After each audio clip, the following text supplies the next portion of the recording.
Bayu mendekat, membantu mengecek mesin, dan berhasil membuat mobil hidup kembali. Namaku Bayu. Umurku 30 tahun, lahir dan besar di desa Ngadirejo, sebuah dusun kecil yang terletak di lereng selatan Gunung Merapi, Yogyakarta. Desa kami bukan tempat yang banyak disebut dalam peta wisata, tapi bagi saya, ini adalah surga yang sederhana. Di sini, bau tanah basah setelah hujan masih menjadi aroma termanis. Langit malam dipenuhi bintang yang tak pernah terhalang cahaya kota, dan pagi dimulai dengan suara ayam jantan berkokok dari pekarangan rumah Pak Kades.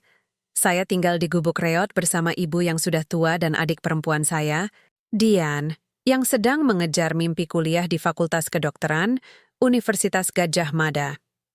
Saya seorang tukang ngarit, begitu orang-orang menyebut pekerjaan saya. Tiki di gelar mentereng, tiki di kartu nama, hanya sebilah arit tajam yang selalu saya bawa kemana-mana. Tugas saya sederhana, memotong rumput liar, membersihkan ladang, membantu petani menyiapkan sawah sebelum musim tanam. Kadang saya juga disewa untuk merawat kebun milik warga kota yang punya villa di lereng bukit. Upahnya kecil, cukup buat beli beras, minyak, dan bayar listrik bulanan. Tapi saya tidak pernah mengeluh. Ibu selalu bilang, orang yang bekerja dengan tangan, hatinya bersih. Yang penting niatnya lurus, Tuhan gak akan biarin kita kelaparan. Hari ini seperti biasa saya bangun jam 4 pagi. Langit masih gelap tapi suara azan subuh sudah berkumandang dari masjid kecil di ujung dusun. Setelah sholat, saya minum kopi hitam dari termos plastik bekas, lalu berangkat menuju sawah Pak Slamet, tetangga yang menyewa tenaga saya selama seminggu ini. Udara pagi sangat dingin, menusuk tulang tapi saya terbiasa. Jalanan setapak yang licin karena embun membuat saya harus berhati-hati. Sepatu karet saya sudah retak di bagian tumit, tapi masih bisa digunakan. Saya pikir kalau Dian udah lulus nanti saya akan beli sepatu baru. Yang bagus. Yang tidak tembus air. Sawah Pak Slamet luas, sekitar 2 hektar. Kami mulai kerja pukul 5, dibantu oleh 2 pemuda lain. Matahari belum sepenuhnya naik, tapi sinar pertamanya sudah menyentuh pucuk padi yang mulai menguning. Kami bekerja keras, memotong rumput teki dan alang-alang yang tumbuh liar di antara batang padi. Tanganku terbiasa dengan goresan daun jagung dan duri rumput, kulit kasar, hitam terbakar matahari. Tapi saya tidak peduli. Ini hidup saya. Jujur capek, tapi damai. Jam 10 pagi kami istirahat. Saya duduk di bawah pohon randu yang rindang, dekat jalan desa yang sempit dan berbatu. Tempat ini sering jadi pos peristirahatan para petani. Saya buka bekal. Nasi putih hangat, ikan asin goreng, dan sambal terasi yang dibuat ibu. Rasanya sederhana, tapi nikmat sekali. Sambil makan, saya menatap langit biru, mendengarkan suara burung perkutut dan desir angin yang menyapu daun padi. Hidup terasa begitu tenang. Tapi ketenangan itu pecah saat saya mendengar suara mesin mobil yang terdengar aneh, seperti mogok di tengah jalan. Saya menoleh. Di tikungan dekat persawahan, sebuah SUV mewah warna putih metalik terparkir miring, roda depan sedikit masuk ke parit kecil. Pintu sopir terbuka dan keluarlah seorang wanita. Cantik, sangat cantik. Rambut panjangnya diikat cepol, memakai kacamata hitam besar, blazer putih, dan celana panjang hitam ketat. Wajahnya panik, tangannya sibuk memencet tombol di dashboard. Saya ragu sejenak. Orang seperti dia, pasti dari kota, pasti punya uang, pasti bisa panggil bantuan. Tapi melihat ekspresinya yang benar-benar stres, saya akhirnya berdiri dan berjalan mendekat. Bu, butuh bantuan? Tanya saya pelan, menjaga jarak agar tidak terlalu mengganggu. Wanita itu menoleh, kaget. Matanya lebar di balik kacamata. Iya, mobil saya tiba-tiba mati. Sudah coba di starter berkali-kali, nggak mau hidup lagi. Saya mengangguk. Boleh saya lihat? Dia tampak ragu sebentar, lalu mengangguk. Silakan, saya buka kap mesin. Bau bensin dan panas langsung menyengat hidung. Saya bukan montir, tapi selama bertahun-tahun bekerja di ladang, saya sering bantu memperbaiki traktor atau mesin pompa air. Saya periksa kabel aki, filter udara, dan sistem pendingin. Tidak ada yang rusak secara kasat mata, tapi saat saya sentuh kabel coil, terasa longgar. Saya kencangkan, lalu pasang kembali. Coba di starter lagi, kata saya. Wanita itu masuk ke mobil memutar kunci. Mesin hidup! Suaranya halus seperti bisikan mewah. Dia turun, wajahnya langsung cerah. Alhamdulillah. Bagaimana kamu tahu? Saya tersenyum tipis. Kabel koilnya agak longgar. Kalau kena getaran, bisa copot. Cepat diperbaiki, biar nggak macet lagi. Dia tertawa kecil, matanya berbinar. Terima kasih banyak, Mas. Bayu, Bu. Terima kasih, Bayu. Kamu penyelamat hari ini. Ia merogoh tas kulit mahalnya, mengeluarkan dompet, lalu menyerahkan uang 500.000. Ini untukmu, untuk upahnya. Saya langsung mundur selangkah. Nggak usah, Bu. Saya cuma bantu. Lagian di desa kami tolong-menolong itu biasa. Nggak perlu dibayar. Dia terkejut. Serius? Kamu nggak mau ambil? Saya geleng kepala. Sudah biasa, Bu. Mending saya pulang. Istri saya pasti sudah masak. Saya bilang begitu bukan karena ingin pura-pura punya istri. Saya belum menikah. Tapi karena saya tahu, kadang orang kota merasa lebih nyaman kalau alasan penolakan itu logis secara sosial. Dan entah kenapa, saya tidak ingin wanita ini merasa utang budi. Saya hanya ingin membantu lalu pergi, dia menatap saya lama, begitu lama sampai saya merasa tidak enak. Kamu? Beda, katanya pelan. Orang-orang di kotaku kalau lihat uang begini langsung ambil. Tapi kamu malah menolak. Saya hanya tersenyum. Mungkin karena saya nggak butuh banyak, Bu. Cukup makan, sehat, sama keluarga baik-baik, itu sudah rezeki. Ia menghela napas. Aku Rate, CEO perusahaan teknologi, dan aku baru kali ini merasa malu jadi orang kaya. Saya tidak tahu harus jawab apa. Hanya mengangguk.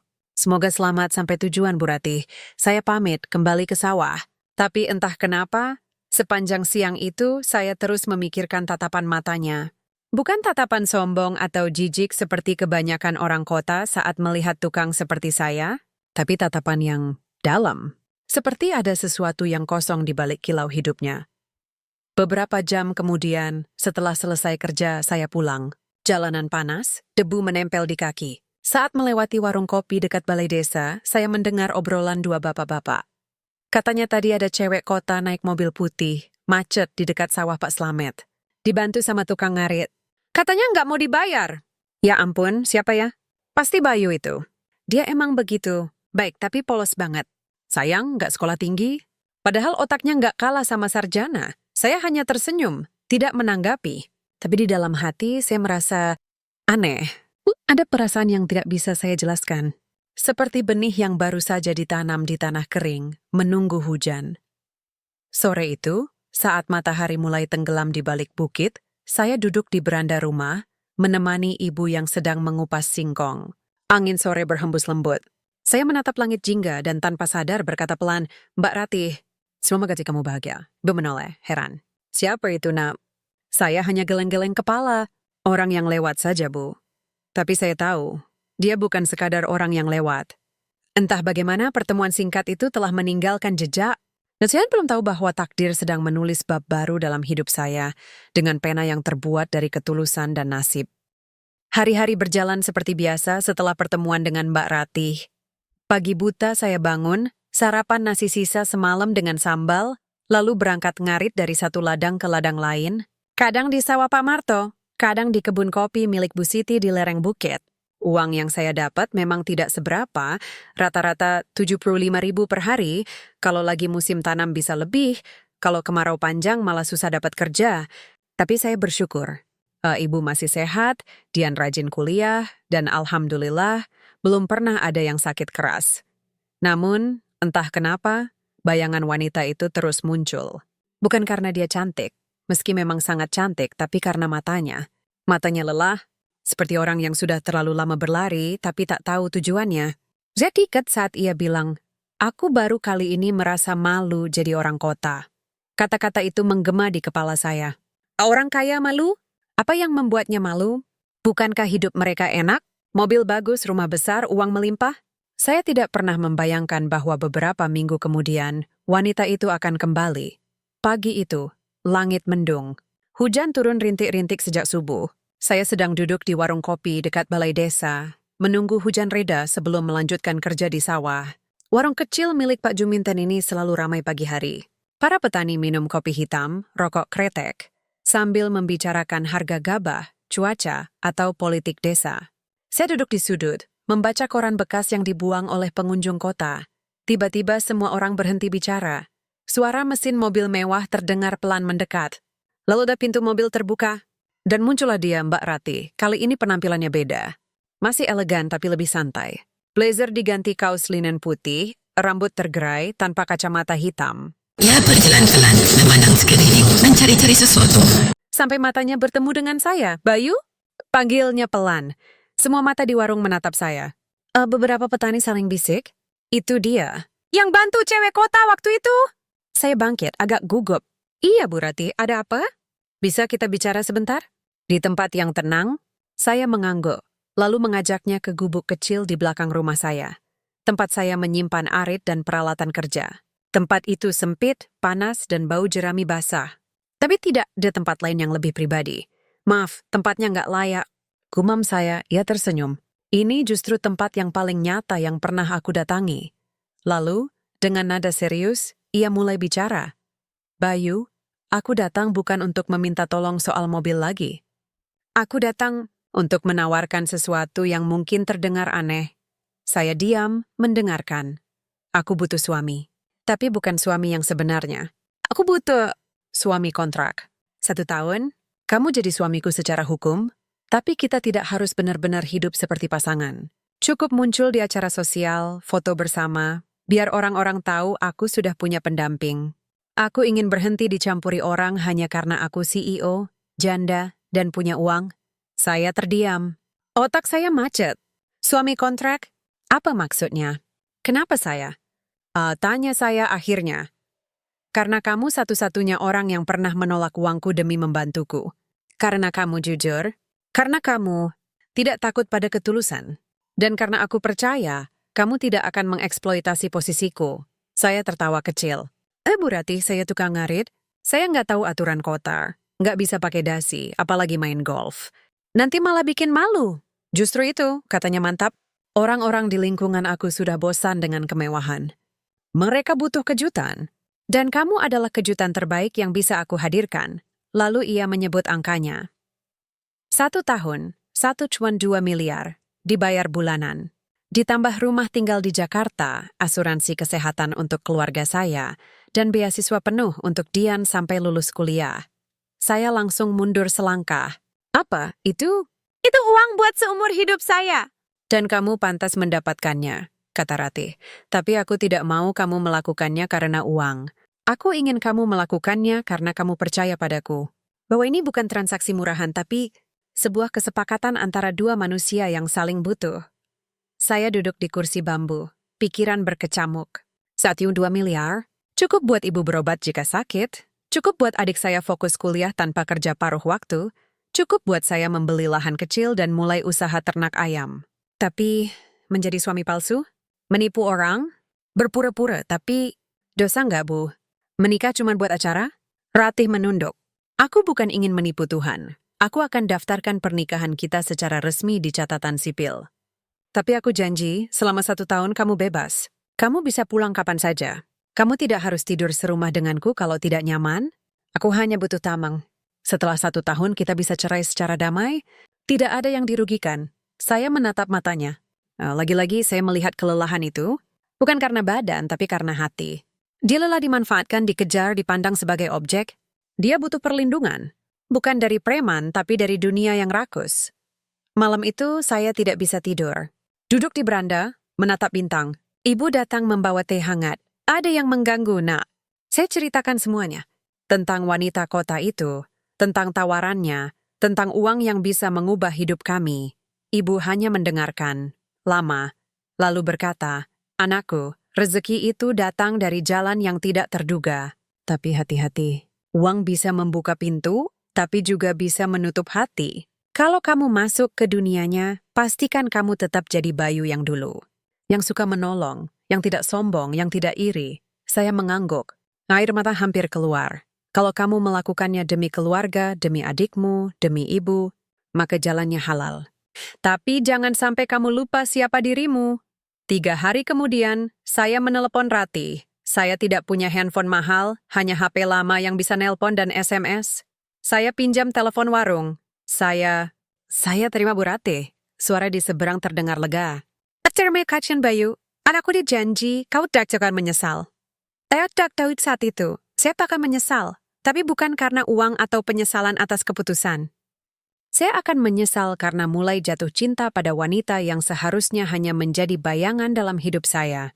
Beberapa hari kemudian, mobil jemputan datang. Hitam, mewah, sopirnya memakai seragam rapi. Ia bawa surat nikah, formulir administrasi, dan dokumen dari notaris. Kami menikah secara sederhana di kantor catatan sipil kabupaten. Hanya dihadiri 2 saksi dari desa dan 1 staf dari firma hukum Ratih. Tidak ada resepsi.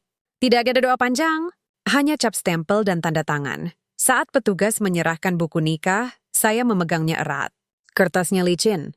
Foto saya terlihat kusut, rambut acak-acakan, kemeja lusuh. Di sampingnya Ratih tampak anggun, dingin, seperti patung emas. Saya bukan lagi hanya Bayu, tukang ngarit dari Ngadirejo. Sekarang, saya suami sah dari Ratih Wijaya. Dan saya belum tahu bahwa 1 tahun ini akan menghancurkan semua dinding yang pernah saya bangun. Tentang kelas, harga diri, dan arti cinta. Jakarta pertama kali saya lihat dari jendela mobil mewah yang menjemput saya dari stasiun Tugu. Saya belum pernah ke ibu kota sejak kecil, hanya sekali waktu ikut rombongan pengajian desa. Itu pun hanya sampai Monas, lalu langsung pulang karena takut tersesat. Tapi kali ini berbeda. Kali ini saya datang sebagai suami dari seorang CEO. Dan meskipun otak saya tahu ini hanya kontrak, kaki saya gemetar seperti anak kecil yang masuk ke istana. Kota ini besar, terlalu besar. Gedung-gedung menjulang seperti raksasa beton, lampu menyala siang malam, orang berjalan cepat seolah dikejar setan. Udara panas dan pengap, bercampur asap knalpot dan aroma parfum mahal dari wanita-wanita yang lewat dengan sepatu hak tinggi. Saya duduk di belakang mobil, memeluk tas goni kecil tempat saya menaruh pakaian, foto keluarga, dan arit tua milik ayah saya yang sudah meninggal. Rasanya seperti membawa seluruh desa dalam satu kantong. Mobil berhenti di depan apartemen setinggi langit. Tower Andaru, katanya. Liftnya bisa membawa kami langsung ke lantai 28. Sopir membukakan pintu. Selamat datang, Pak Bayu. Saya mengangguk kaku. Pak Bayu? Di desa, saya dipanggil Mas Bayu atau si Bayu. Tidak pernah ada yang menyebut saya Pak dengan nada hormat begini. Apalagi sambil membungkuk, pintu apartemen terbuka.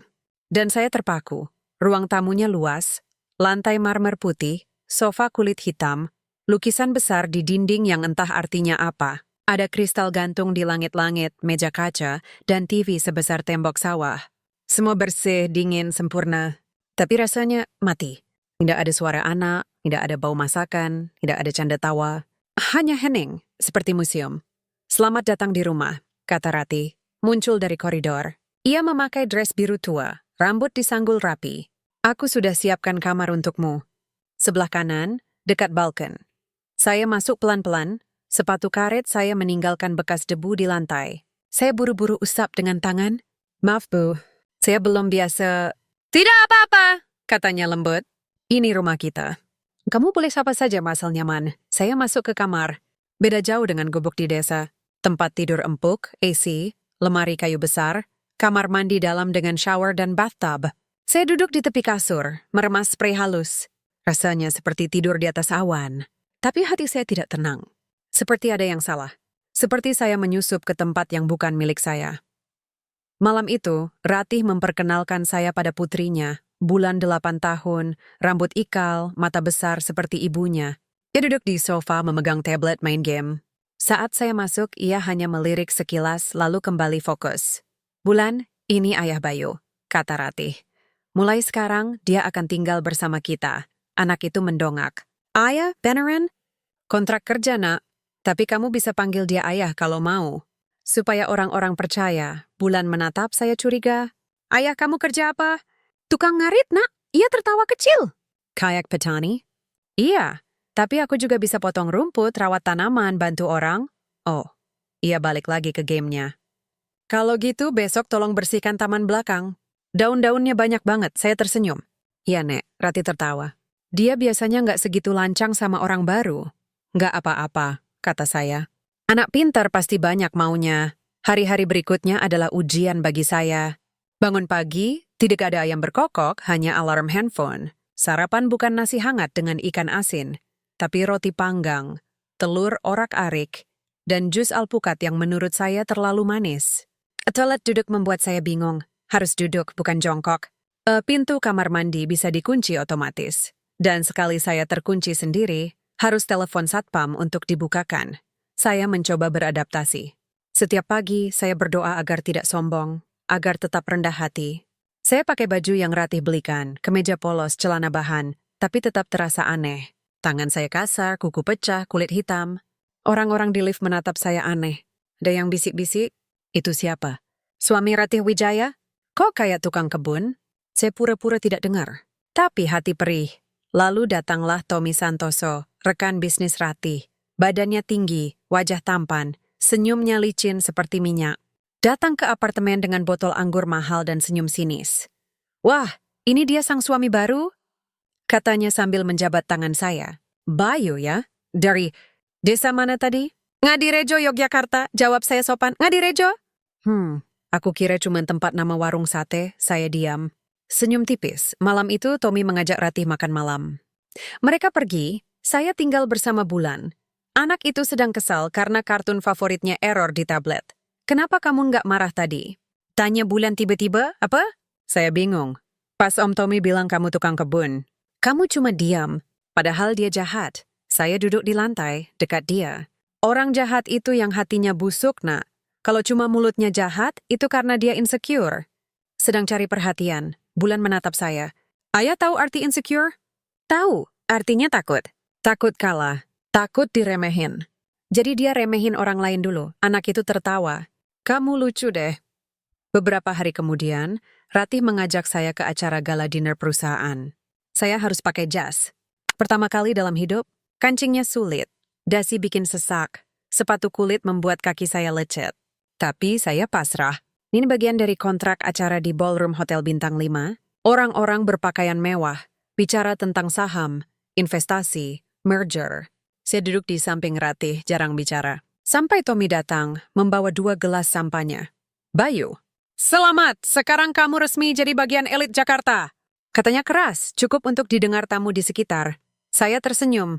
Saya lebih senang jadi bagian ladang, Mas Tommy. Minimal, hasil kerja saya bisa dimakan orang. Beberapa orang tertawa. Tommy tersenyum kaku. Lucu. Tapi serius, kamu sadar nggak? Kamu cuma props? Alat promosi Ratih biar nggak diganggu cowok. Darah saya naik. Tapi saya tarik napas dalam-dalam. Lurus berkenal pelan. Iya, saya tahu. Tapi setidaknya saya tidak mencuri tanah orang buat bangun gedung. Lalu bilang itu development. Semua terdiam. Tommy memerah. Ia tahu, saya tahu skandalnya. Ia pernah menggusur petani di Cilegon demi proyek apartemen, dan kasusnya nyaris masuk media. Ratih menatap saya, matanya berbinar. Tidak marah, tapi bangga. Sedatlah ke acara di mobil, saya berkata, kamu tahu soal itu? Petani mana-mana cerita soal Tommy. Di desa kami tahu banyak hal. Meski kami tidak punya Instagram. Ia tertawa kecil. Kamu, luar biasa Bayu. Saya hanya mengangguk. Tapi di dalam hati, saya bertanya, apa yang terjadi? Kenapa aku merasa semakin nyaman di sampingnya? Kenapa aku mulai tidak ingin ini semua hanya kontrak? Malam teduh sebelum tidur saya menulis surat untuk Ibu Bu, di sini hidup enak. Makanan bagus, tempat tinggal bersih. Tapi hati sering kosong. Aku rindu desa, tapi anehnya, aku juga rindu melihat Mbak Ratih tersenyum. Dan Bulan, dia mulai memanggilku ayah. Apa dosa kalau aku mulai sayang mereka? Saya lipat surat itu. Belum dikirim, karena saya tahu jika saya mulai sayang, maka saat kontrak berakhir, hati saya akan hancur. Dan saya belum siap untuk itu. Tapi takdir ternyata tidak pernah menunggu izin. Minggu pertama di bulan kedua, Ratih mengusulkan liburan. Oke, butuh udara segar, katanya sambil menatap layar laptop yang penuh notifikasi email dan jadwal rapat. Bulan juga butuh rekreasi. Ayo ke puncak. Ada villa milik perusahaan yang bisa kita pakai.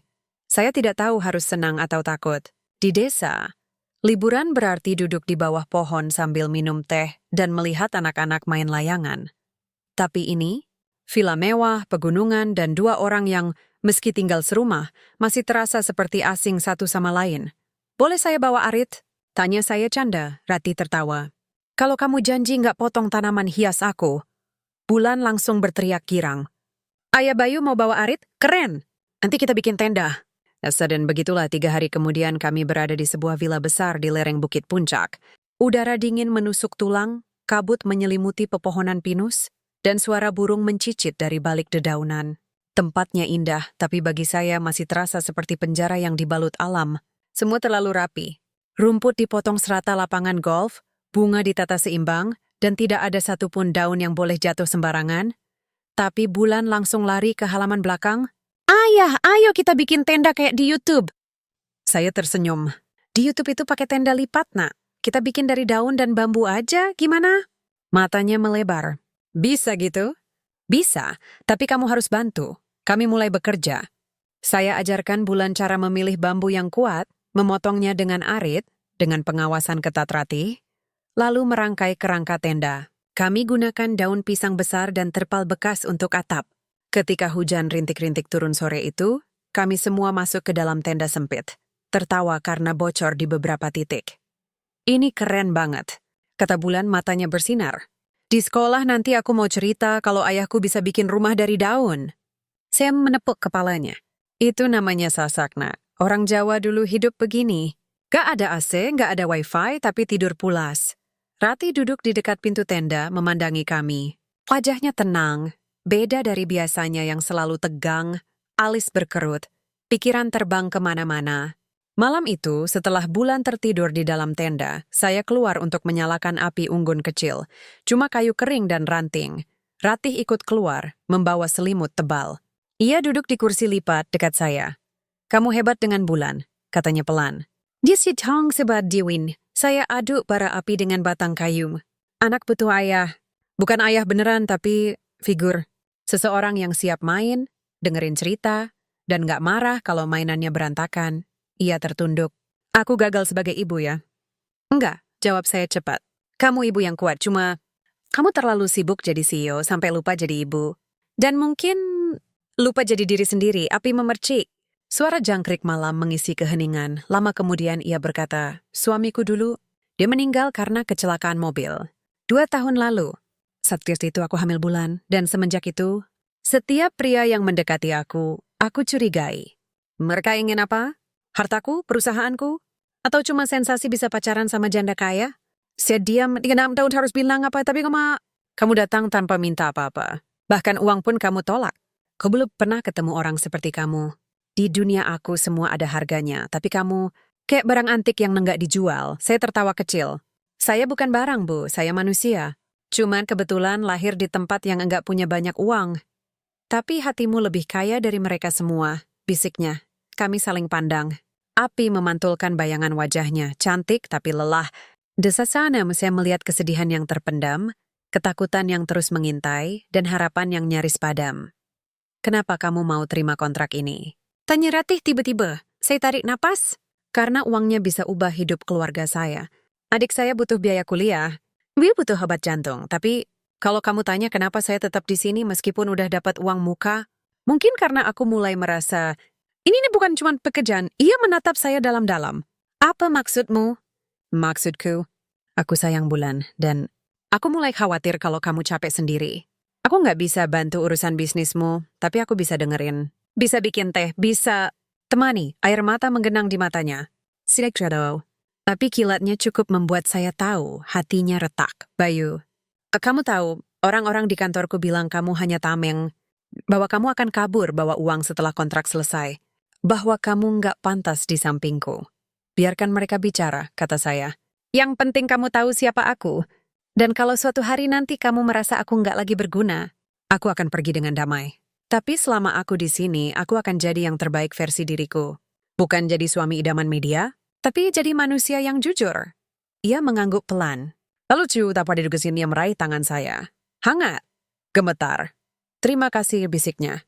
Untuk kali pertama dalam 2 tahun, aku merasa aman. Dada saya sesak. Bukan karena cinta, belum.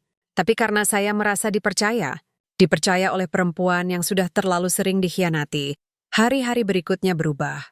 Kami tidak lagi seperti aktor dalam drama. Kami mulai seperti keluarga. Saya ajarkan Bulan cara membuat layang-layang dari kertas bekas dan bambu tipis. Kami terbangkan di lapangan dekat villa. Ratih merekam dengan ponsel. Tertawa melihat layang-layang kami jatuh karena ekornya terlalu pendek. Besok kita bikin lagi. Teriak Bulan. Pakai ekor lebih panjang. Tambah saya. Ratih duduk di rerumputan, menyandarkan kepala di bahu saya, secara alami tanpa sadar. Shewa step bergerak. Takut jika saya bernapas terlalu keras, momen ini akan hilang. Malam terakhir di puncak, kami makan malam sederhana di teras. Mie instan rebus, telur dadar, dan teh panas. Tidak ada anggur, tidak ada piring kristal, hanya 3 orang. Duduk berhadapan, tertawa karena bulan salah bilang ngarit jadi ngacir. Artinya lari, ayah. Katanya geli. Ya, tapi ayah nggak lari-lari kan? Saya pura-pura marah, Ratih tertawa. Tertawa sungguhan. Yang pertama kali saya lihat sejak ia datang ke desa. Setelah bulan tidur, Ratih dan saya duduk di ayunan rotan, menatap bintang. Aku mau perusahaanku fokus ke pertanian digital, katanya tiba-tiba. Memberdayakan petani seperti kamu. Memberi akses pasar, modal, teknologi. Tapi selama ini aku ragu. Tahu seniman Faris, tapi kamu mengingatkanku bahwa tidak semua petani ingin curang. Banyak yang hanya butuh kesempatan. Saya tersenyum. Kalau kamu serius, aku bisa bantu. Aku kenal banyak petani. Mereka jujur, kerja keras, tapi sering ditipu tengkulak. Kamu mau jadi konsultan? Tanya Ratih. Kalau kamu bayar saya sesuai upah tukang ngarit, saya mau. Kami tertawa. Tapi di tengah tawa itu, saya merasakan sesuatu yang baru. Zibuatyu yang tidak bisa saya hindari lagi. Saya mulai jatuh cinta pada Ratih. Bukan karena kecantikannya, bukan karena hartanya, tapi karena caranya bertahan, karena keberaniannya membuka hati. Karena ia, di balik semua kemewahan, tetap perempuan yang butuh pelukan, butuh didengar, butuh dicintai karena dirinya, bukan statusnya. Dan saya hanyalah tukang ngarit yang tidak punya apa-apa. Cinta ini seperti benih yang tumbuh di tanah retak. Naka seharusnya bisa hidup. Tapi entah bagaimana, ia bertahan. Saat mobil membawa kami kembali ke Jakarta, bulan tidur di pangkuan Ratih. Ia memegang tangan saya erat. Ayah Bayu, besok kita liburan lagi ya? Saya usap rambutnya. Iya nak, janji. Ratih menatap saya dari balik kaca mobil. Senyumnya samar. Tapi cukup membuat hati saya berdebar. Saya tahu, kontrak ini seharusnya hanya soal uang dan perlindungan sosial. Tapi tanpa disadari, hati kami telah menulis kontrak yang lebih abadi. Dan saya belum tahu bahwa cinta yang tumbuh di antara kami akan segera diuji oleh badai dari luar, oleh iri, dendam, dan dunia yang tidak percaya bahwa cinta bisa melampaui kelas. Kembali ke Jakarta terasa seperti masuk kembali ke sangkar emas. Villa di puncak, tenda dari daun, api unggun, dan tawa bulan yang lepas. Semua itu perlahan menguap digantikan oleh dinginnya apartemen, dering telepon kantor, dan jadwal Ratih yang padat. Tapi sesuatu telah berubah. Antara saya dan Ratih, ada benang tak kasat mata yang mulai mengikat, pandangan yang lebih lama, sentuhan yang tidak sengaja tapi terasa hangat, percakapan yang tidak lagi sekadar basa-basi. Namun, ketenangan itu tidak bertahan lama. Pada suatu malam, saat saya sedang membantu Bulan mengerjakan PR tentang tumbuhan, Ratih pulang dengan wajah pucat. Ia melepas sepatunya dengan cepat, langsung menuju ruang kerja, menutup pintu. Saya ingin mengetuk tapi ragu. Sampai beberapa menit kemudian, suara tangis pelan terdengar dari balik pintu. Saya bawa secangkir teh hangat. Ketuk pelan. Masuk, katanya serak, saya masuk. Ratih duduk di depan laptop, wajahnya basah. Di layar, sebuah video diputar dari akun gosip Jakarta Insider. Judulnya, CEO tajir nikahi tukang ngarit. Netizen heboh, cinta atau cuman strategi. Video itu memperlihatkan potongan gambar saya. Waktu membantu mobilnya mogok, foto nikah kami yang bocor, hingga cuplikan dari gala dinner saat Tommy menyindir saya. Narator berkata dengan nada sinis, apakah ini cinta atau sekadar pencitraan? Siapa sebenarnya Bayu? Tukang ngarit biasa? Atau calo istri kaya yang sedang naik daun? Ada komentar-komentar kejam di bawahnya. Wanita kaya butuh tameng, pria miskin butuh uang. Klasik. Gue yakin dia bakal kabur bawa setengah hartanya. Bayu, inch badut yang ngaku suami. Darah saya mendidih. Tapi yang lebih sakit adalah melihat raut wajah Ratih. Bukan marah, tapi malu. Malu karena harus menjelaskan pada dunianya bahwa suaminya adalah tukang ngarit. Maaf, Bu, kata saya pelan. Aku nggak bermaksud bikin kamu malu. Ia mengangkat muka. Kamu nggak salah, Bayu, aku yang bodoh. Aku pikir aku bisa kontrol semua. Tapi ternyata, dunia ini kejam kalau bicara soal status. Saya letakkan teh di meja. Biarkan mereka bicara. Yang penting kita tahu siapa diri kita. Tapi ternyata, dunia belum bilita mengji kami. Beberapa hari kemudian, Ratih menghadiri acara charity gala di Hotel Grand Asri. Acara amal untuk korban bencana. Dihadiri para pebisnis, selebriti, dan tokoh sosial. Saya diminta hadir sebagai suami. Saya pakai jas yang sama, dasi yang masih asing bagi leher saya. Bulan tidak ikut. Ia demam ringan, jadi saya titip pada pembantu. Saat kami tiba, sorotan kamera langsung mengarah. Bukan pada Ratih, bukan pada donasi, tapi pada saya. Fotografer saling dorong hanya untuk ambil gambar tukang ngarit yang jadi suami CEO. Beberapa tamu menatap saya seperti melihat binatang langka. Lalu muncullah Dimas Pratama, mantan pacar Ratih. Tinggi, tampan, berjas Armani, jam tangan Rolex yang berkilauan. Ia datang dengan senyum licik, langsung mendekati Ratih. Ratih, engkau tetap cantik. Tapi suamimu? Katanya keras cukup untuk didengar sekitar. Ini temanmu dari desa? Atau karyawan barumu? Ratih langsung tegang. Dimas, sudah lama. Aku baru tahu kau menikah. Dengan... Siapa ya, Bayu? Aku cari di LinkedIn, nggak ada. Di Instagram, cuman posting sawah dan ayam. Lucu. Saya diam. Menatap lurus. Tidak mundur. Jadi ini suami sahmu? Lanjut Dimas menatap saya. Kerja apa? Tukang kebun? Tukang ojek? Atau cuma pengemis yang kau angkat biar terlihat rendah hati? Saya tarik napas. Lalu berkata, tenang. Saya petani, Mas. Tapi saya bangga. Saya memberi makan orang. Kamu? Apa yang imperin kamu selain hutang dan sakit hati? Wajah Dimas memerah. Kamu nggak tahu siapa aku? Tahu. Mantan pacar yang ninggalin Ratih waktu dia hamil. Dan sekarang datang lagi karena lihat fotonya di media. Kamu bukan cinta lama. Kamu sampah yang balik ke tempat sampah. Suasana membeku, Ratih menatap saya, matanya berbinar, campuran kagum dan haru. Dimas tertawa sinis. Lucu. Tapi ingat, pernikahan kontrak macam begini nggak akan bertahan. Begitu uang habis, dia akan cari yang lebih pantas. Bukan tukang potong rumput. Ia pergi, meninggalkan aura racun. Tapi benih-benih keraguan sudah ditanam. Malam itu, di mobil, Ratih diam. Saya juga. Hanya lampu kota yang berkedip-kedip di luar jendela. Akhirnya ia berkata, kamu tahu, Dimas dulu pacar kuliahku. Kami pacaran 7 tahun. Saat aku hamil bulan, aku bilang padanya. Dia malah bilang, aku belum siap jadi ayah. Lagian, karirku lagi naik. Lalu pergi ke Singapura, nikah dengan pewaris bank dalam waktu 6 bulan. Saya menggenggam setir erat. Dia brengsek. Dan sekarang dia kembali. Karena merasa aku tersesat dengan hidupku. Karena aku menikah denganmu. Padahal, kamu satu-satunya orang yang membuatku merasa... Pulang! Saya tidak bisa menjawab. Hati saya sesak. Beberapa hari setelah itu, tekanan semakin besar. Tommy mulai menyebarkan isu di internal perusahaan. Bayu hanya cari uang. Dia akan kabur bawa deposito Ratih. Waspadalah. Bahkan ada staf yang menolak menyerahkan dokumen ke Ratih karena takut disadap suaminya. Satu pagi, Sekia menemukan pesan ancaman di ponsel saya. Nomor tak dikenal, keluar dari hidupnya. Kamu nggak pantas. Uangmu cukup buat balik ke desa. Jangan nafsu, saya hapus. Tapi firasat buruk menghantui. Lalu pada hari Sabtu, saat saya sedang menyiram tanaman di balkon, Ratih menerima telepon panjang. Wajahnya berubah, pucat, gemetar. Siapa Bu? Tanya saya, ia menutup telepon. Matanya berkaca-kaca. Itu dari rumah sakit. Adiknya, dia kolaps di kampus. Diduga karena kelelahan dan kurang makan. Sekarang di ICU, dunia seolah runtuh. Saya langsung berlari ke kamar, mengemasi tas. Aku harus ke Jogja sekarang. Tunggu, kata Ratih. Aku akan atur helikopter. Enggak. Bentak saya. Aku naik bus. Uangmu bukan obatnya? Aku harus cepat.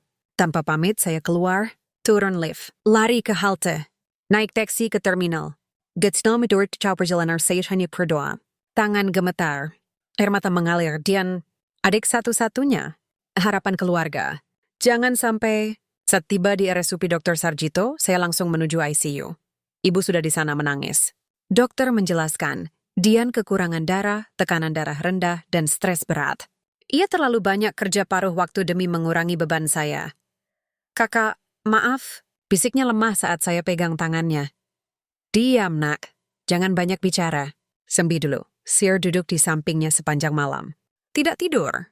Tidak makan. Hanya memandangi wajahnya yang pucat.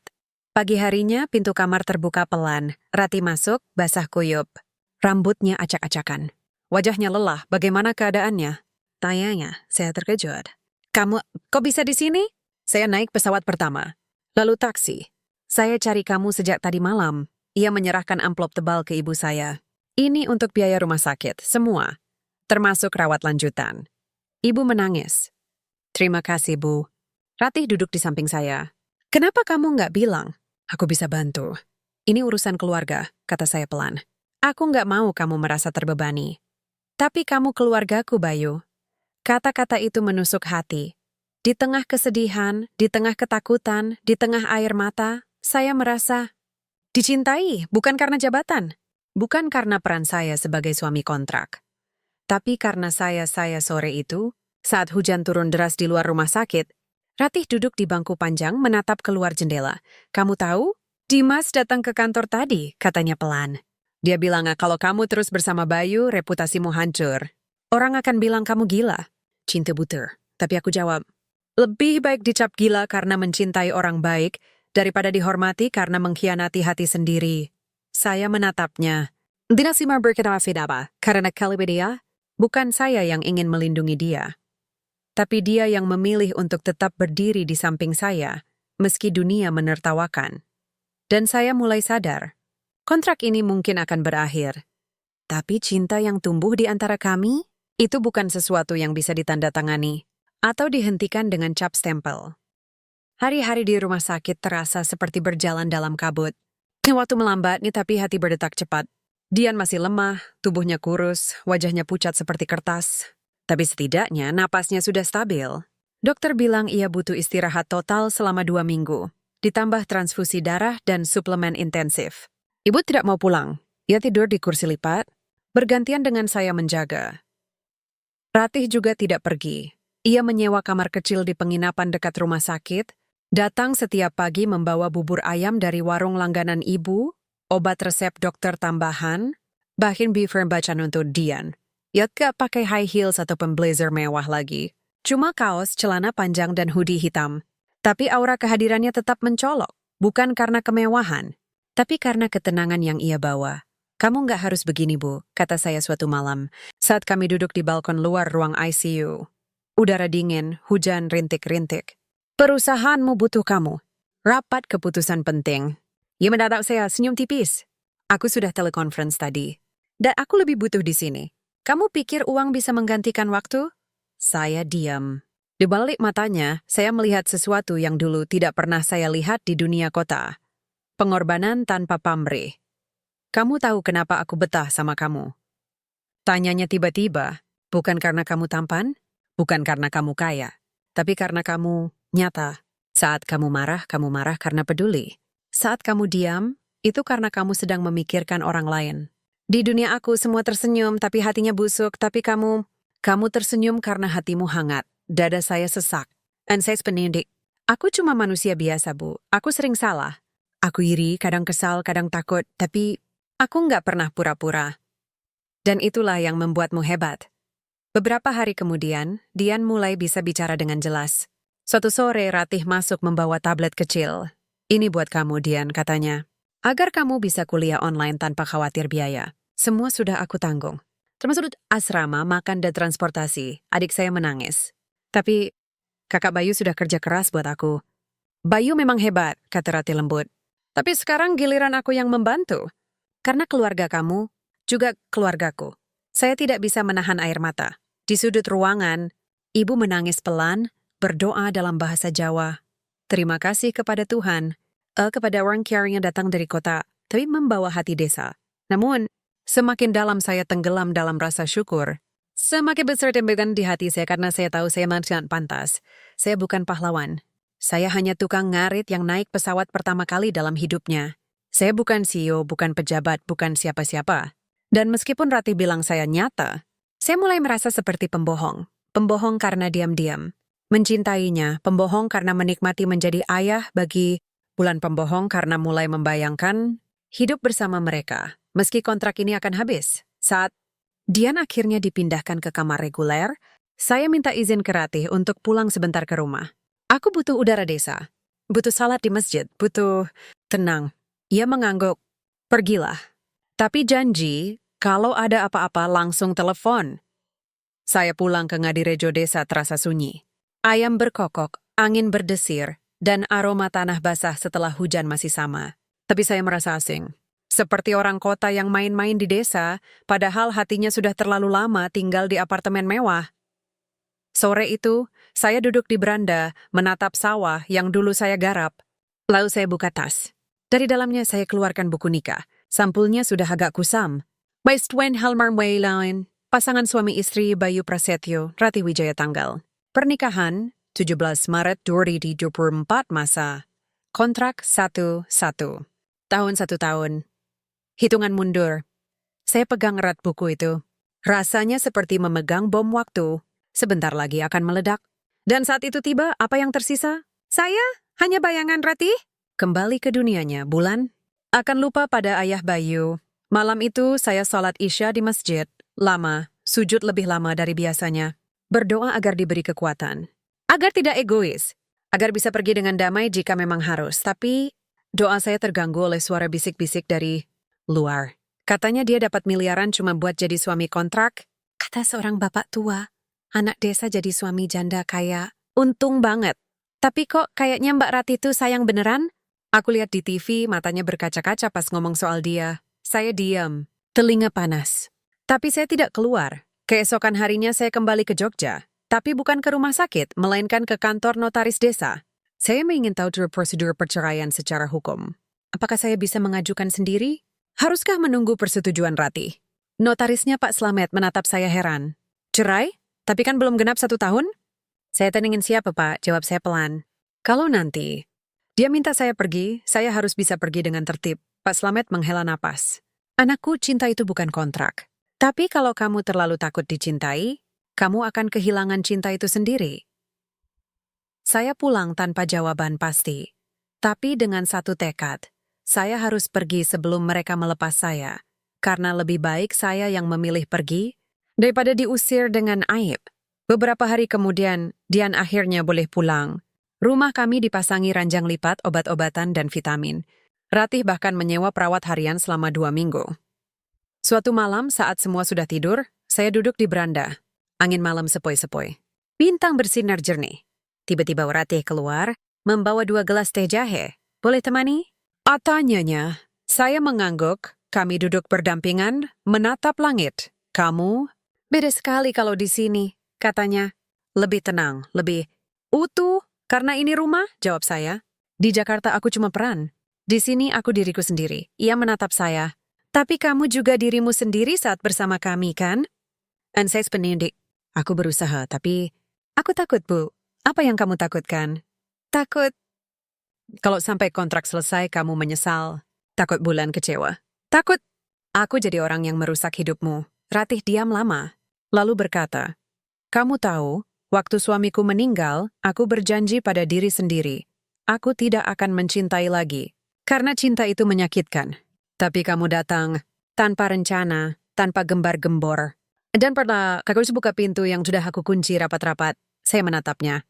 Jantung berdebar kencang. Jadi, jangan bilang kamu takut merusak hidupku.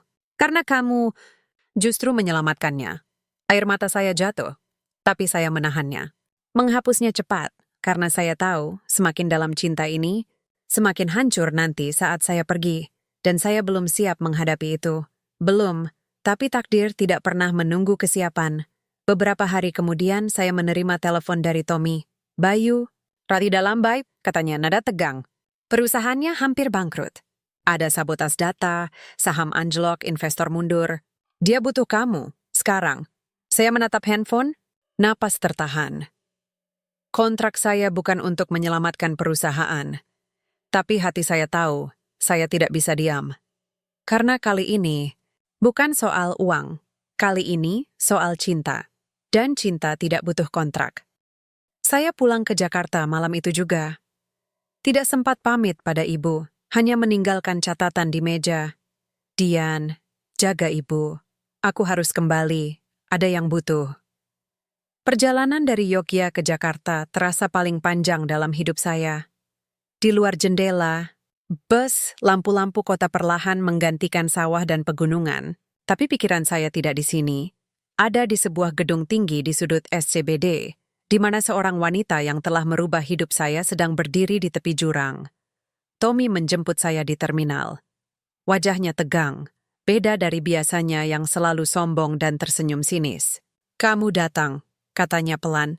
Aku nggak nyangka. Ada apa sebenarnya? Tanya saya langsung. Kenapa perusahaan Ratih bisa hampir bangkrut? Ia menarik napas. Sejak 2 minggu lalu data pelanggan bocor. Banyak yang kabur karena takut informasi pribadi disebar. Investor mulai tarik dana. Lalu, muncul rumor bahwa Ratih akan lepas saham besar-besaran. Padahal dia nggak pernah bilang apa-apa. Media langsung heboh. Harga saham anjlok 60% dalam 3 hari. Siapa yang menyebarkan rumor? Tommy menatap saya lama. Aku curiga ada orang dekat, orang dalam. Mungkin staf direksi atau mantan mitra bisnis yang dendam. Saya diam, tapi otak saya langsung memproses. Rumor, data bocor, serangan media. Ini bukan kecelakaan. Ini serangan terencana. Saat kami tiba di apartemen Ratih, pemandangannya membuat hati saya remuk. Lampu redup. Meja kerja berantakan. Laptop terbuka, layar penuh grafik merah turun drastis. Ratih duduk membungkuk, wajah pucat, mata sembab. Ia tidak pakai makeup. Rambutnya acak-acakan. Di tangannya, secangkir kopi dingin. Ratih, panggil saya pelan. Ia menoleh. Matanya kosong. Bayu, kamu balik? Saya mendekat.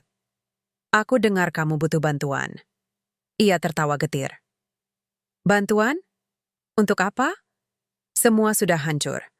Perusahaanku, hasil kerja 10 tahun, hampir lenyap.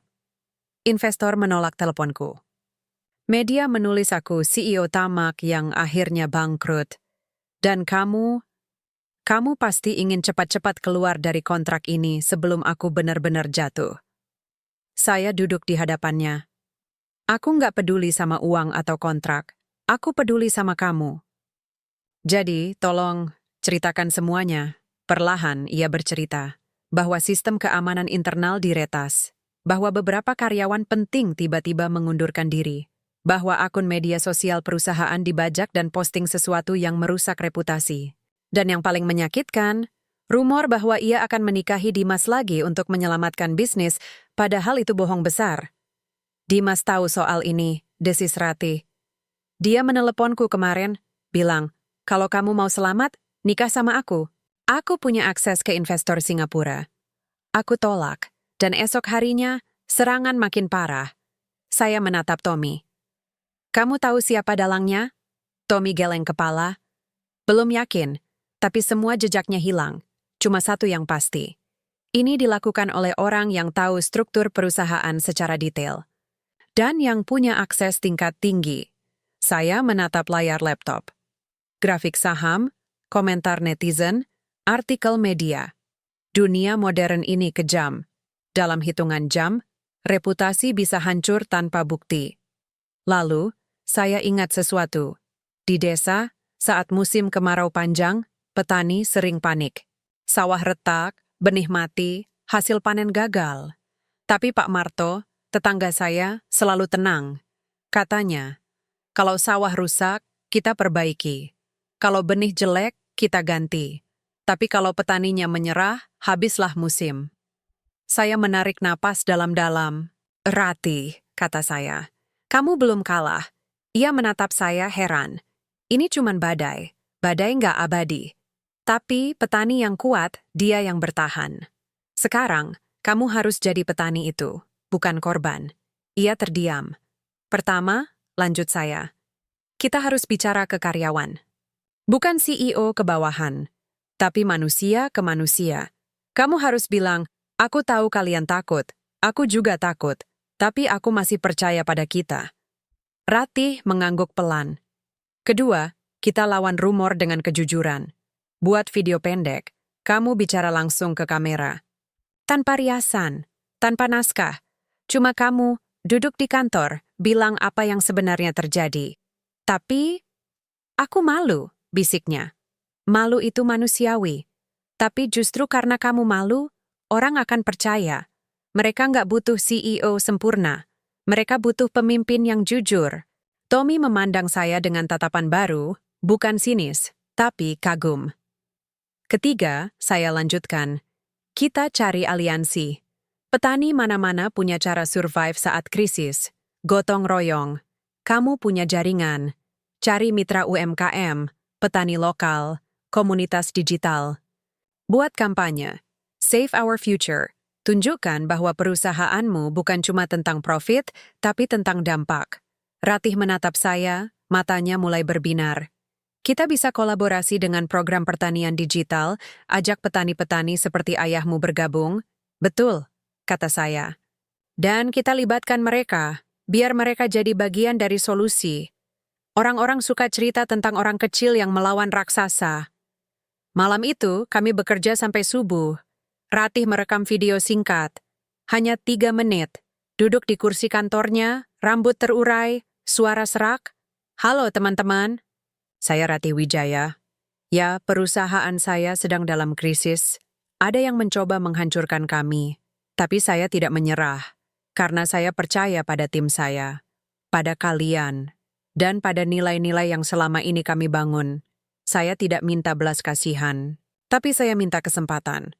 Untuk membuktikan bahwa kejujuran dan integritas masih berharga.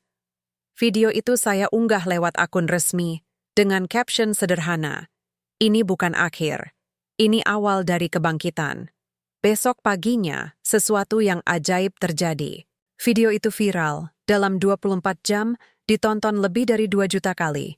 Netizen ramai memberi dukungan. Aku kembali invest. Semangat Mbak Ratih, kami percaya. Bayu, suami kamu keren banget ide-idenya. Beberapa petani dari desa saya bahkan membuat video pendek. Saya petani dari Ngadirejo. Dulu diajar Bayu cara rawat sawah. Sekarang saya dukung perusahaannya, karena dia orang baik. Media mulai menulis ulang narasi. Dari krisis ke harapan, kisah CEO yang diselamatkan oleh suami tukang ngarit, saham mulai naik. Pelan, tapi pasti. Investor lama mulai menghubungi. Beberapa bahkan menawarkan suntikan modal. Namun, di tengah kemenangan kecil itu, saya merasa semakin asing. Karena saya tahu, saya bukan bagian dari dunia ini. Saya hanya lewat, memberi nasihat, lalu harus pergi. My kontrak tinggal 3 bulan lagi. Dan semakin dekat akhirnya, semakin keras suara di kepala saya. Pergilah, sebelum kamu membuat mereka terlalu sayang. Sebelum kamu sulit melepaskan. Suatu malam, setelah rapat virtual dengan tim, saya berkemas.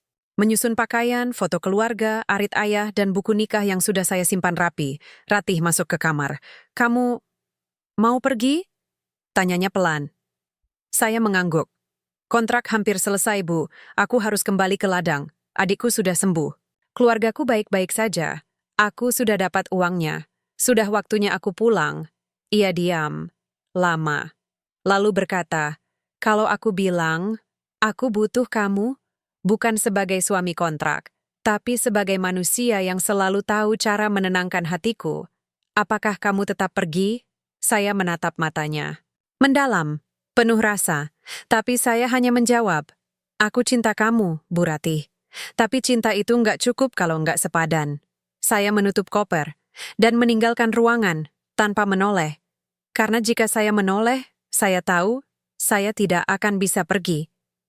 Hari terakhir kontrak tiba seperti hujan yang lama ditunggu, dengan beban yang tak bisa dihindari.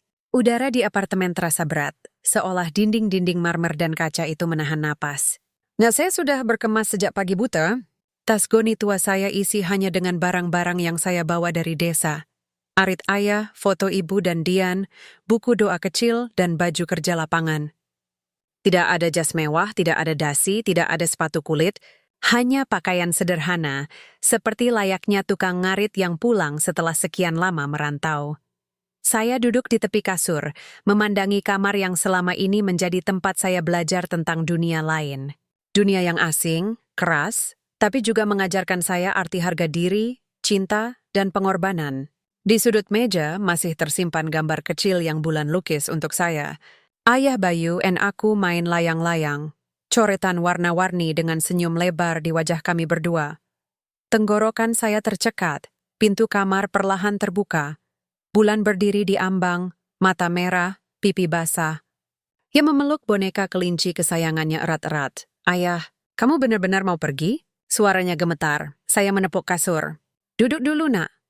Ia masuk, langkahnya pelan, hati-hati, seperti takut membuat suara terlalu keras. Ayah. Kenapa kamu nggak suka sama aku? Atau sama ibu? Saya usap rambutnya. Enggak, Bulan. Ayah sangat sayang kamu. Dan ibumu, dia orang hebat. Tapi, ayah bukan orang seperti mereka. Ayah cuma tukang ngarit. Di sini ayah cuma jadi bahan ejekan. Om Tommy bilang ayah nggak pantas. Bahkan orang-orang di TV bilang ayah cuma cari uang. Tapi itu bohong. Teriaknya tiba-tiba air mata membanjir. Kamu yang ajarin aku main layang-layang. Kamu yang bikin tenda. Kamu yang selalu dengerin ceritaku pas aku sedih. Kamu yang nyiapin teh buat ibu waktu dia stres. Kalau itu cuma cari uang, kenapa kamu sering diam pas lagi capek? Kenapa kamu nangis waktu Dian sakit? Orang yang cuma mau uang nggak bakal nangis. Thea terdiam. Dadaku sesak. Tidak bisa menjawab, ayah. Kamu satu-satunya ayah yang baik. Bisiknya, suara pecah. Aku nggak punya ayah darah. Tapi kamu ayah hatiku. Kalau kamu pergi, aku nggak akan punya siapa-siapa lagi. Saya tarik napas dalam-dalam, lalu memeluknya erat. Erat sekali. Seperti ingin menyimpan hangatnya selamanya. Kamu anak yang kuat, Bulan, kata saya, suara serak. Kamu nggak butuh ayah. Kamu punya ibumu. Dia cinta kamu lebih dari apapun. Tapi aku butuh dua-duanya. Jeritnya, aku butuh ibu. Dan ayah, aku nggak mau kamu pergi. Aku nggak mau. Ia menangis di pelukan saya, tubuh kecilnya berguncang. Saya biarkan ia menangis. Karena kali ini saya tahu saya bukan hanya meninggalkan rumah. Saya meninggalkan sebuah keluarga. Setelah beberapa saat, Ratih muncul di pintu. Wajahnya pucat, matanya bengkak. Ia baru saja mendengar semuanya, Bayu. Panggilnya pelan. Saya lepaskan pelukan dari Bulan, membantunya duduk di sofa, lalu berdiri, menggendong tas Goni. Aku pamit, Bu, kata saya. Terima kasih atas semuanya. Uangnya sudah cukup ubah hidup keluargaku. Aku nggak bisa minta lebih? Ratih melangkah maju. Tapi kamu belum habis masa kontrak. How much dia ada 3 hari? Kontrak bisa diakhiri sewaktu-waktu, jawab saya. Dan aku memilih pergi sekarang, sebelum lebih sulit. Sulit bagi siapa? Tanyanya tajam. Bagimu atau bagiku? Bagi Bulan? Saya simakundau. Bagi kita semua. Kamu pikir dengan pergi kamu jadi pahlawan? Suaranya mulai naik. Kamu pikir dengan kabur kamu menjaga harga diri? Tidak, Bayu. Itu bukan harga diri. Itu pengecut. Karena kamu takut mencintai. Takut dihina. Takut dicintai balik oleh wanita yang katamu terlalu tinggi untukmu. Saya menggigit bibir. Tidak bisa membantah. Kamu selamatkan mobilku waktu mogok. Kamu selamatkan Dian dengan datang cepat. Kamu selamatkan perusahaanku dengan ide-ide sederhana tapi luar biasa. Tapi kamu tidak mau menyelamatkan kita. Saya menatapnya. Matinya berkaca-kaca tapi tegar. Ratih, aku nggak bisa jadi suami yang kamu butuhkan. Aku nggak bisa hadir di rapat-rapat penting. Nggak bisa pakai bahasa Inggris. Nggak bisa main golf dengan investor. Aku nggak level. Level? Tanyanya getir. Sejak kapan cinta punya level? Sejak kapan ketulusan diukur dari jabatan atau pendidikan? Kamu pikir aku butuh CEO lain? Aku butuh kamu. Orang yang jujur, yang sabar, yang membuat Bulan tertawa, yang membuatku merasa aman. Itu yang kubutuhkan. Bukan gelar, bukan uang. Buat kemewahan saya diam. Tidak bisa menjawab. Bulan menarik ujung bajuku. Ayah, tolong. Jangan pergi. Saya menatap tangannya yang kecil. Lalu wajah Ratih yang penuh harap. Lalu ke arah pintu, tempat taksi sudah menunggu untuk membawa saya ke terminal. Dan saya tahu, jika saya pergi sekarang, saya tidak hanya meninggalkan mereka, saya meninggalkan bagian dari diri saya sendiri, tapi saya tetap melangkah, keluar dari apartemen, masuk ke lift, menekan tombol P, berjalan melewati lobi yang sunyi. Naik ke taksi, memberi alamat terminal bus taksi, bergerak pelan, melewati jalanan Jakarta yang mulai macet. Saya menatap gedung apartemen dari kaca belakang. Lantai 28, jendela kamarnya. Gelap, tidak ada yang melambaikan tangan, tidak ada yang mengejar. Karena kali ini, saya yang memilih pergi. Di dalam taksi, saya akhirnya menangis. Air mata yang selama ini saya tahan. Air mata rindu, penyesalan, dan cinta yang terlalu besar untuk disebutkan. Saat taksi tiba di terminal, saya turun. Udara panas dan pengap. Suara klakson, pedagang asongan, dan penumpang yang berdesakan. Dunia nyata, saya beli tiket bus Yogya, duduk di bangku tunggu. Menatap jam bus datang, saya naik. Pintu menutup, mesin hidup, dan perlahan, kendaraan itu bergerak meninggalkan Jakarta. Saya menatap keluar jendela, kota ini pernah menjadi mimpi. Tapi ternyata, Mimpi itu menyimpan kenyataan yang terlalu pahit untuk dibawa pulang. Saya menutup mata dan berbisik pelan, "Maaf, Bulan. Maaf, Rati. Ayah harus pergi." Tapi di suatu tempat dalam hati saya tahu, perpisahan ini bukan akhir. Karena cinta yang pernah tumbuh di antara kami, itu tidak mati. Itu hanya tetap menunggu. Menunggu seseorang yang cukup berani untuk kembali. Bus tiba di Yogyakarta malam hari. Hujan deras mengguyur kota, membuat jalanan licin dan lampu-lampu jalan berkilau seperti bintang yang jatuh ke bumi. Saya turun di terminal Giwangan. Tas Goni basah kuyup, baju melekat di tubuh karena embusan angin malam yang menusuk. Tidak sederhana menjemput. Tidak ada yang menunggu. Hanya suara hujan, langkah kaki sendiri, dan beban di dada yang terasa semakin berat seiring setiap meter yang saya lalui. Saya naik angkot menuju desa. Penumpang lain hanya diam, menatap keluar jendela, mungkin juga pulang dari perantauan dengan hati yang penuh rindu atau penyesalan. Aisyah Finchi hanya memeluk tas erat-erat, seolah menyimpan kenangan yang tak boleh hilang. Saat sampai di depan rumah, ibu sudah menunggu di beranda, membawa payung kecil. Ia tersenyum, tapi matanya langsung melihat wajah saya. Pucat, lelah, mata merah. "Kamu nangis, Nak?" Tanyanya pelan, saya geleng kepala. "Hujan aja, Bu." Ia tidak percaya, tapi tidak memaksa. Cuma mengusap lengan saya. "Masuk. Aku masakkan soto." Di dalam rumah hangat. Bau rempah, suara radio yang memutar lagu lawas, Dian sedang belajar di meja kecil. Ia menoleh, senyum lebar. "Kak, sudah pulang? Sehat semua di Jakarta?" Saya paksa senyum. "Iya, Dian, semua baik, tapi hati saya tidak di sini. Hati saya masih di lantai 28 Tower Andaru, di tenda daun di puncak, di rumah sakit saat Ratih datang tanpa diminta. Disetilkan perembulan yang memohon dia agar saya tidak pergi. Malam itu, saya tidak bisa tidur. Duduk di beranda, menatap hujan yang belum reda. Petir sesekali menyambar menerangi sawah yang tergenang air. Saya pikir pulang akan membawa damai. Tapi ternyata damai itu bukan soal tempat. Damai adalah ketika kamu merasa diterima, bukan sekadar kembali. Esok paginya, saya bangun lebih awal dari biasanya. Mandi salat subuh, lalu pergi ke sawah Pak Slamet.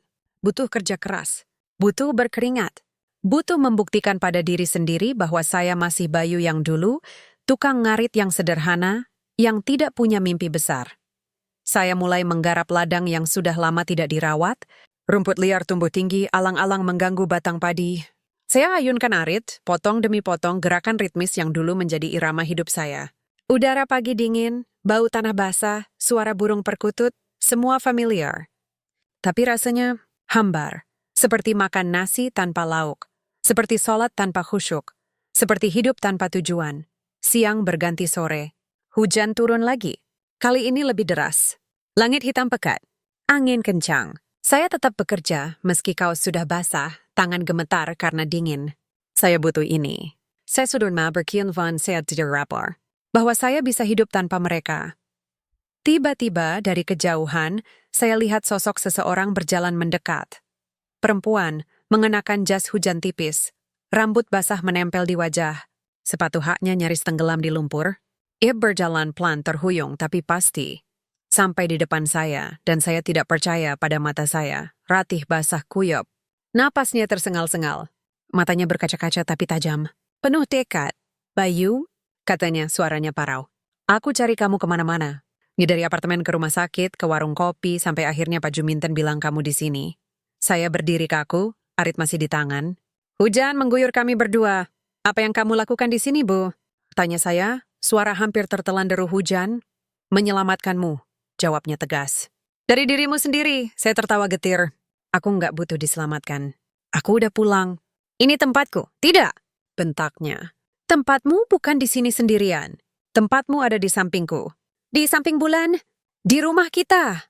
Di kehidupan yang kita mulai bareng." Saya menggeleng. "Itu cuma kontrak. Sekarang sudah selesai, bukan?" teriaknya. "Kontrak mungkin selesai, tapi cinta kita itu nggak pernah kontrak. Aku mencintaimu, Bayu. Bukan karena kamu suamiku secara hukum, tapi karena kamu orang yang membuat aku percaya lagi pada kebaikan. Kamu yang membuat aku merasa dicintai bukan karena hartaku, tapi karena aku, sebagai perempuan, sebagai ibu, sebagai manusia yang lelah." Air mata bercampur hujan mengalir di wajahnya. Aku rela turun dari jet pribadi. Rela naik angkot. Rela tenggelam di lumpur ini. Hanya untuk bilang satu hal. Aku tidak mau kamu pergi. Aku butuh kamu. Bukan sebagai tameng, bukan sebagai gimmick media, tapi sebagai suami yang sungguh-sungguh, sebagai ayah bagi Bulan, sebagai brand dari hidupku yang utuh. Sedikit diam, tidak bisa berkata apa-apa.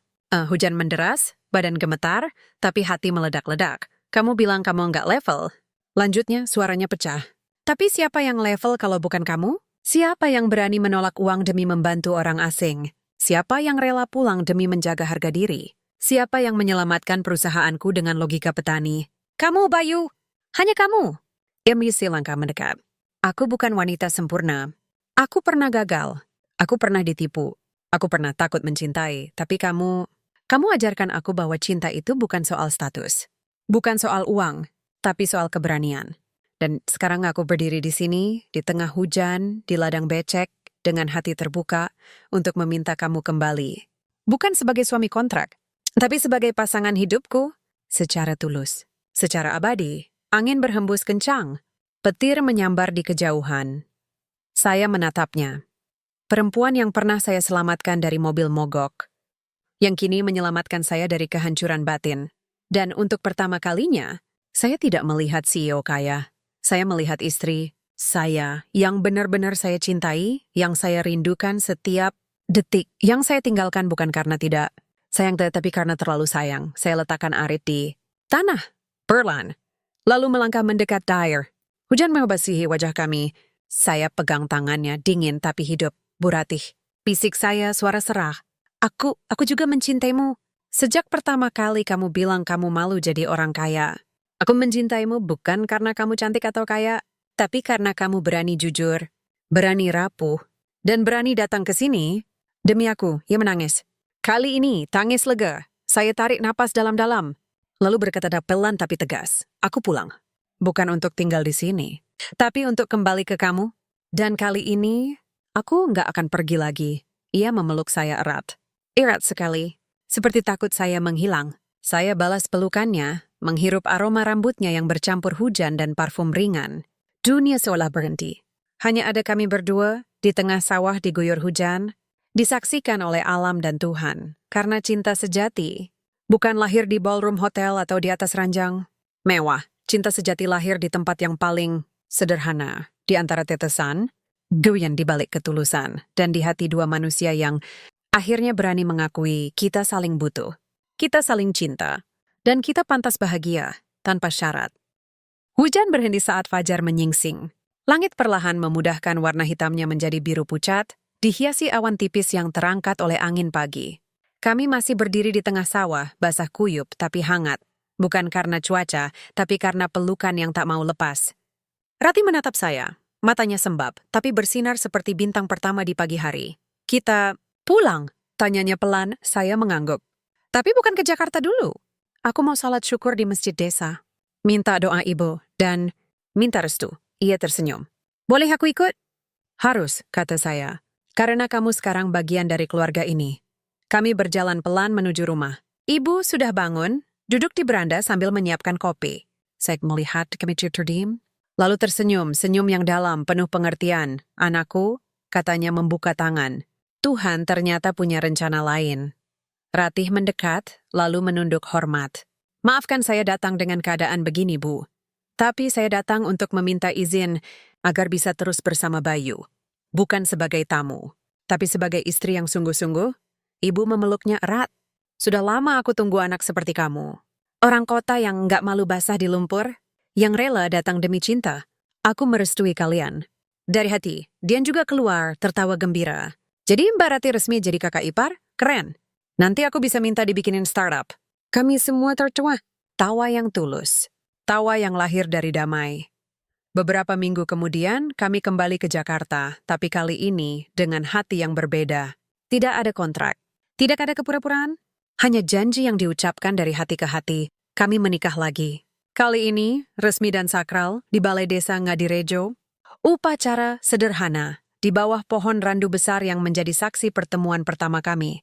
Tamu campuran, petani desa, tetangga, karyawan perusahaan Ratih, bahkan Pak Juminten datang dengan batik terbaiknya. Bulan mengenakan gaun putih kecil, rambut dikepang dua, wajahnya sumringah. Ayah Bayu. Sekarang beneran ayahku ya. Bisiknya sebelum upacara. Saya usap kepalanya. Iya nak, sampai kapanpun Tommy hadir. Wajahnya muram tapi ia mengangguk hormat saat saya lewat. Kamu menang dengan cara yang benar, Bayu. Aku iri. Bukan pada hartamu, tapi pada ketulusanmu. Di masa tidak datang. Tapi kabarnya, ia menutup akun media sosialnya setelah videonya mengejek saya viral dan dikritik habis-habisan oleh publik. Di hari pernikahan kedua itu, Ratih tidak memakai gaun mewah. Ia memilih kebaya tradisional Jawa, warna ungu tua, selendang batik, rambut disanggul sederhana. Saya memakai beskap hitam, pinjam dari Pak Lurah. Tidak ada sorotan kamera media. Tapi momen itu lebih berharga dari 1000 liputan.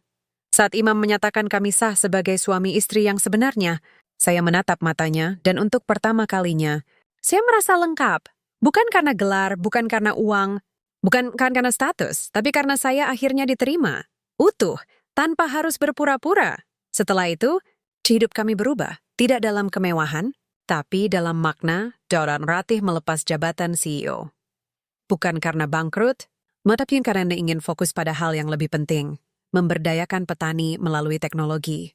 Ia mendirikan yayasan bernama Panen Cinta, program digital yang menghubungkan petani kecil langsung dengan pasar tanpa tengkulak. Saya menjadi penasihat utama, bukan karena saya ahli IT, tapi karena saya tahu dunia petani. Dari nol kami sering turun ke desa-desa, membawa tim teknisi, memberi pelatihan, membangun koperasi digital. Petani-petani yang dulu meragukan saya, kini memanggil saya Pak Bayu, sang penyambung hati. Bahkan ada yang bilang, kalau bukan karena kamu, kami nggak akan percaya sama orang kota. Bulan tinggal bersama kami di Yogyakarta. Kami membeli tanah kecil, membangun rumah sederhana dengan taman luas. Ia sekolah di SD desa, main dengan anak-anak petani, belajar menanam padi, dan bahkan ikut panen raya. Ia tidak malu bilang, ibuku mantan CEO, ayahku mantan tukang ngarit. Sekarang mereka petani modern. Suatu sore, saat matahari mulai tenggelam, kami duduk berdua di beranda rumah baru. Angin sepoi-sepoi, suara kodok di sawah. Bulan tertidur di pangkuan Ratih, memeluk buku dongeng tentang petani pemberani. Ratih menatap saya, senyum samar. Kamu pernah bilang, kamu cuma bantu aku karena mobil mogok. Tapi sekarang, aku tahu. Kamu menyelamatkanku bukan dari mogoknya mesin. Ia berhenti sejenak lalu melanjutkan suara pelan. Tapi dari mogoknya hatiku. Saya menatapnya, mata berkaca-kaca. Dan kamu menyelamatkanku. Dari rasa takut. Takut dicintai. Takut dihargai. Takut. Jadi manusia yang layak bahagia. Kami berpegangan tangan. Tidak bicara. Tapi segalanya sudah terucap. Karena cinta sejati bukan soal seberapa tinggi kita naik, tapi seberapa dalam kita sanggup jatuh, lalu bangkit bersama. Cinta sejati bukan soal siapa yang lebih kaya atau pintar, tapi siapa yang tetap setia saat dunia meragukan. Dan cinta sejati, seperti ladang yang dirawat dengan sabar, akan membuahkan panen yang tak pernah diduga. Di ujung malam, saat bulan purnama muncul di atas sawah, saya berbisik pelan, terima kasih Bu Ratih, karena mau turun dari gedung tinggi untuk menemukan cinta di antara rerumputan. Ia tersenyum, lalu membalas, terima kasih Mas Bayu, karena mau naik dari ladang untuk mengajarkanku arti cinta yang sesungguhnya. Angin berhembus lembut. Dan di tengah desa yang tenang, dua hati yang pernah tersesat akhirnya pulang.